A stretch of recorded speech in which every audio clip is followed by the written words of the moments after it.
الله الرحمن الرحيم، الصلاة والسلام على سيدنا محمد عليه أفضل الصلاة والسلام. ازيكم حبايبي؟ عاملين ايه؟ يا رب تكونوا كلكم بألف خير. ان شاء الله انا هعمل معاكم صينية رقاق، وبنفس عجينة صينية الرقاق هعمل معاكم فطير. انا مش عايزه عليه اقول مشلتت، بس فطير بيبقى حلو قوي وطريقته حلوه قوي. ان شاء الله طريقته تعجبكم باذن الله، طريقتي انا تعجبكم باذن الله ان شاء الله. انا معايا هنا اهو كيلو الا ربع دقيق. انا بصراحه بجيب بالشكاره، لان انتوا عارفين ان انا عايشه في امريكا، فبجيب بالشكاره بصراحه، ما بجيبش بالكيلو ولا باي حاجه، لان يعني انا عشان اجيب السوبر بجيب بالحاجه بالشهر يعني، فاهميني؟ فبجيب الشكاره على بعضها، فبضطر ان انا اعمل كده اهوت عشان ما انزلش كل شويه، لان انا مش موجوده في مصر، فصعب يعني عليا. هنا اهوت جبت كيلو الا ربع زي ما انا قلت لكم دقيق، وجبت هنا اهوت ميه للعجن. الميه دي مش بالمقدار يا جماعه، يعني انت ممكن تعايري، بس حسب العجينه ما تاخد منك، حسب الدقيق ما ياخد منك ميه، فاهميني؟ حسب الدقيق ما ياخد منك ميه. الميه ديت فيها ميه فتره عاديه من الحنفيه، فيها معلقه سكر ومعلقه ملح بس كده، وضربتها في قلب الميه عشان ما تقطعليش العجينه بتاعتي. خلاص كده يا حبايبي، هحطها في العجين دلوقتي، وهنشوف هنبتدي نعمل ايه. مش هحط زيت ولا اي حاجه دلوقتي الا لما اعجن العجينه وتاخد راحتها في العجن. خلاص كده يا حبايبي، يلا نعجن بقى العجينه. بصوا يا حبايبي، انا ولعت العجانه اهي زي ما انتم شايفينها، هي هنزل بيها حبه بحبه كده لحد ما تلمي لي العجين كله، وابتدي اعلي بقى. اول ما تلمي العجينه هبتدي اعلي سنه بسنه، بس عشان ما تطلعليش الدقيق.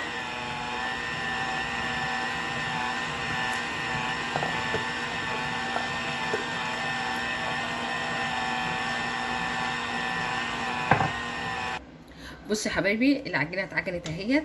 العجينه اللي هي بتاعت الفطير والعجينه بتاعت الجلاش الرقاق لازم تتعجن تتخدم كويس، فاهميني؟ يعني لازم نخدمها كويس، على الاقل خالص في المكنه 10 دقايق، وعلى يعني اكتر من ربع ساعه بتعجنيها على ايدك. يعني حلو العجان في كده، بينفعك في كده اهوت. لو شفتوا العجينه عامله ازاي هتلاقيها طريه وجميله معاكي وحلوه قوي. شوفي يا حبايبي، العجينه اتعجنت اهي الحمد لله، بقت طريه جميله جدا. هطلعها بس، هي ما لزقتش ولا حاجه اهي. اهي هطلعها بس شويه زيت عشان نلمها بس بشويه الزيت اهي، نلمها كلها اطلعها. ما شاء الله عليها، العجان ده حلو قوي في البيت، الواحد لازم يجيبه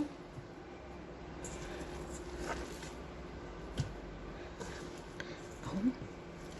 العجان نضيف اهو، مفيهوش اي حاجه، نلم العجين كله منها.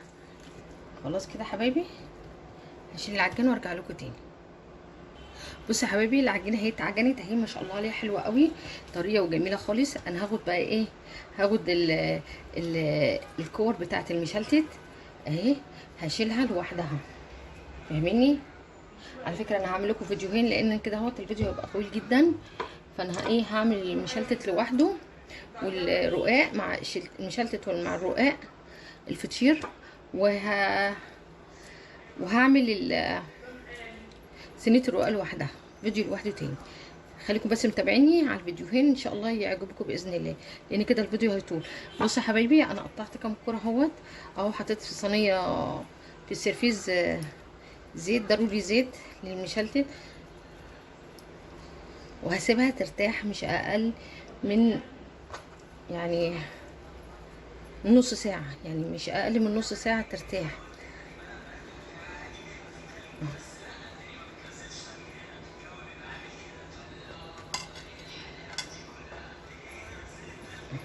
طبعا شايفين كده اهو.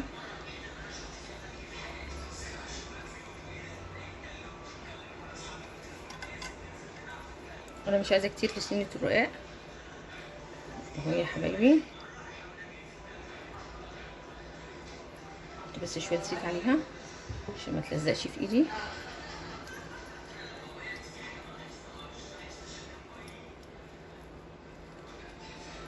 اهو. دول هخليهم زي ما شايفين كده للفطير هما. انا عامله دي بكفايه، قلت عشان اعمل احط عليهم زيت كده واغطيهم واركنهم بس يرتاحوا، وبعد كده ايه نرجع نعملهم. خلاص كده اهو زي ما انتم شايفين كده اهوت. هسيبهم بس يرتاحوا وهنبتدي نقطع ايه اهو زي ما انتم شايفينهم قطعتهم اهو. هسيبهم يرتاحوا نص ساعه وارجع اقطع بقى الرقاق مش مهم ان هو يرتاح. بصوا يا حبايبي انا الفيديو كان فاصل مني، انا قطعت الرقاق زي ما انتم شايفين، فردته بدقيق اهو. هحطه بدقيق، قطعته وهحطه احطه في دقيق. هو الفرق بين المشلتت وبين الرقاق ان هو ده بيتفرد بدقيق والتاني بيتفرد بزيت. خلاص كده يا حبايبي اهوت. ان شاء الله هفرده معاكم. هو مش هيرتاح طبعا، هو هيتفرد على طول. دلوقتي هوريكم الطريقه ازاي نفرده، طريقه سهله وبيطلع الرقاق زي الورقه، بيبقى حلو قوي. خلاص كده يا حبايبي دلوقتي هنفرد مع بعضينا. بصوا يا حبايبي انا هترشيت دقيق، وعندي هنا اهوت معلقتين كبار دقيق زي ما انتم شايفين كده زي الرقاق. هضيف عليهم زيت زي ما انتم شايفين كده، نص كوبايه زيت زي ما انتم شايفين كده. هقلبها كده كويس. الطريقه دي بتخليك الرقاق زي الورقه بصراحه يعني. لا هو كده عايز زيت تاني، لان انا عايزاه خفيف مش تقيل، العجينه تبقى خفيفه اهو زي ما انتم شايفين كده اهو. انا عايزاه كده خفيف مش عايزاه تقيل اهو زي ما انتم شايفين كده اهو حبايبي اهو. هتخليك الطريقه دي هتخليك الرقاق حلو قوي وخفيف ورقيق، وحتى ممكن تعملي بالعجينه دي عجينه السمبوسه حلوه قوي. خلاص كده حبايبي زي ما انتم شايفين اديني عجنت اهو شويه دي بالزيت. خلاص كده حبايبي هاخد بس اهي اول كوره اهي زي ما انتم شايفين اهي. احاول بقى ايه افردها شويه كده صغيرين مش كتير. انا مش قادره اقول لكم العجينه عامله ازاي، والله جميله جدا ما شاء الله عليها، طريه وحلوه قوي اهو. بصوا اديني فردتها. انا هفرد 4 4 مع بعضهم او 3 3 اهو يا حبايبي. انا هعمل معاكم اول دور وبعد كده انا هكمل الباقي، عشان بس عشان الناس بتزهق من الفيديو الطويل فاهميني اهو. بس لو فيديو مفيد والناس عايزه تستفاد وتفهم منه يبقى تتفرج عليه اهو يا حبايبي. انا فردت 3 كفايه 3.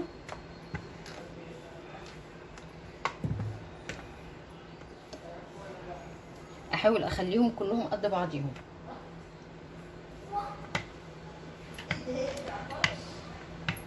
خلاص كده حبايبي اهو. بصوا بقى انا هجيب الخلطه اللي احنا عملناها ديت اهي زي ما انتم شايفين كده. احاول ادخل كل ال يعني يعني ادهن الفطيره كلها بدقيق وزيت، ما اخليش اي حته فيها اهو كده اهو. احاول اخليهم على قد بعض. احط التانية اهو بقى قد بعض كده.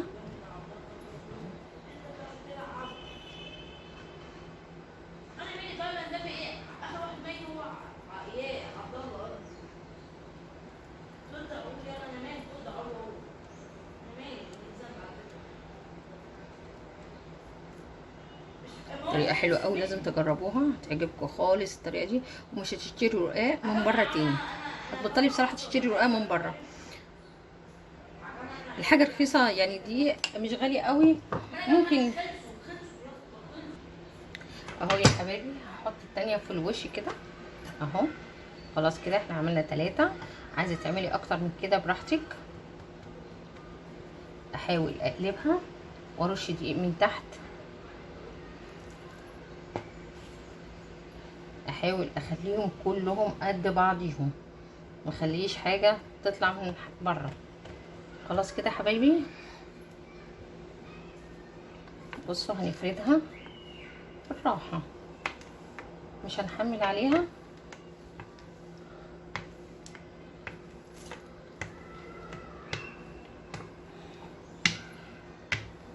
وهشوف الصينيه اللي انا عايزه على قديها هقطع حواليها اهو. هجيب الصينيه اللي انا عايزه اقطع حواليها، اقيس عليها. بصي يا حبايبي، انا قطعتها على قد على قد الصينيه اللي انا عايزاها. انت قطعيها زي ما انت عايزه. عايزاها على قد الصينيه اوكي، عايزاها اكبر اللي انت عايزاه اعمليه. هي طريقه سهله وطريقه حلوه جدا.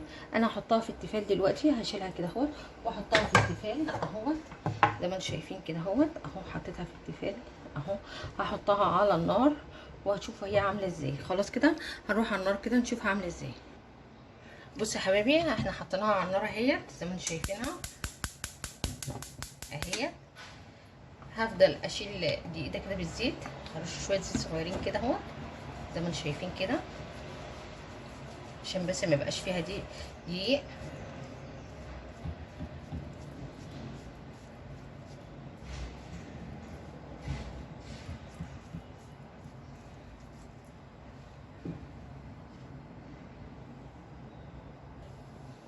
اهي يا حبايبي بصوا انا هقلبها اهي.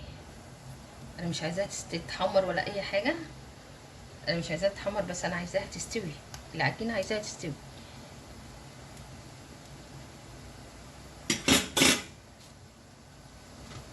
ورش نقطه كده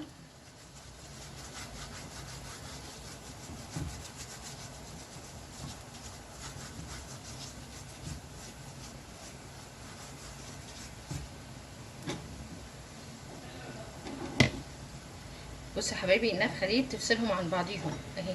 اهي بتتنفخ، كل ما تتنفخ كل ما بتفصل عن بعضيهم.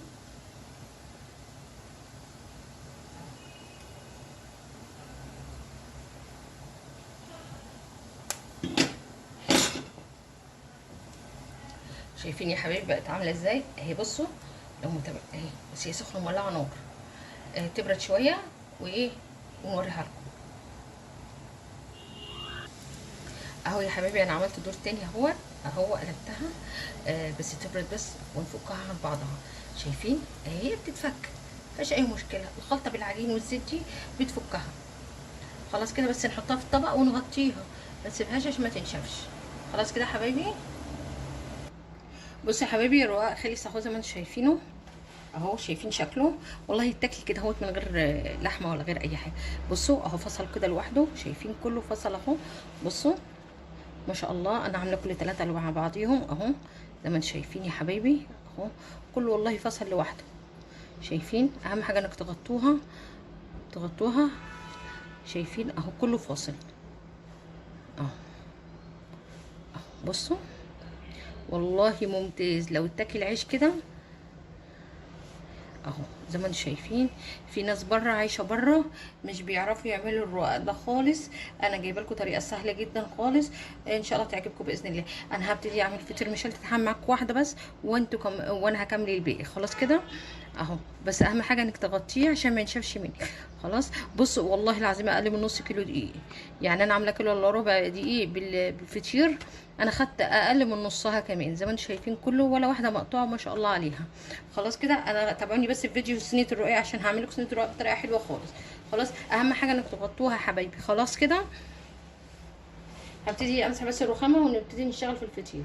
بصوا يا حبايبي، انا جبت معلقه سمنه على شويه زيت اهو زي ما انتم شايفين كده حبايبي.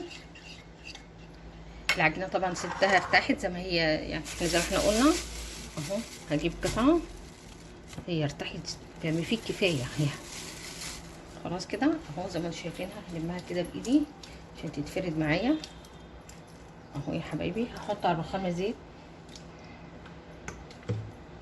عشان تتفرد معايا تبقى كويسه اهو. هفردها بايدي مش هفردها بالنشابه. خلاص كده يا حبايبي.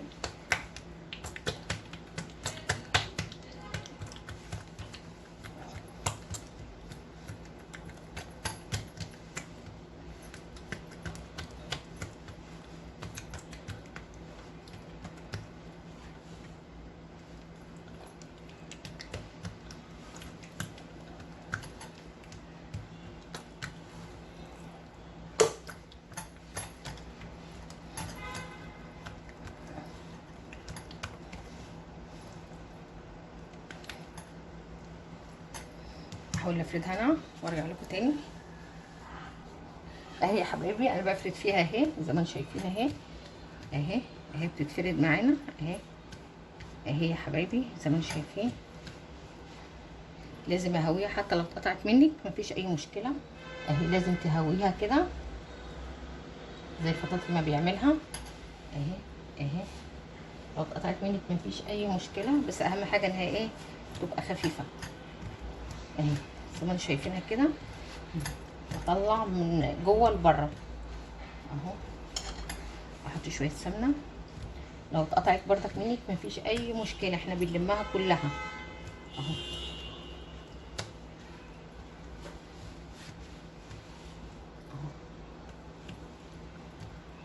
احاول اخليها رقيقه ما اخليهاش تخينه اهو.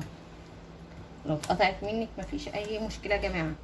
المها كده اهو، اهي بقت رقيقه. احط سمنه والم اهو، واركنها وافرد واحده كمان. انا مش هعمل كتير، هما اتنين بس اهي.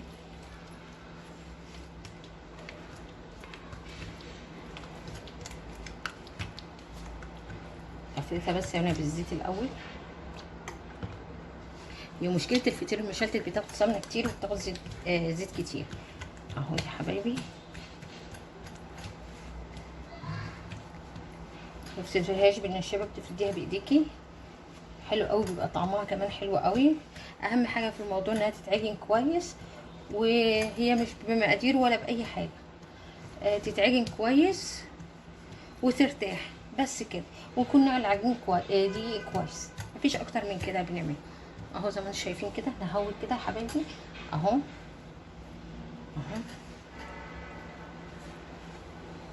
اهو يا حبايبي زي ما انتم شايفين. اهم حاجه هويها كده، يا رب تكون واضحه قدامكم. احط دهيت كده اهوت فيها، يبقى اتنين. احط سمنه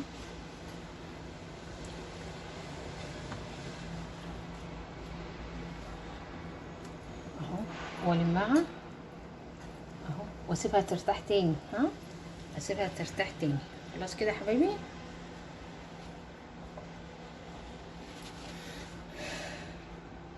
شوفي يا حبايبي الصينيه اللي احنا عملنا فيها العيش اهيت، هحط فيها الفطيره اهيت اللي انا سبتها ترتاح اهيت. هحط فيها شويه سمنه من تحت، انا نسيت احط سمنه مش كتير عشان هي فيها سمنه، ده وهي تفال كمان.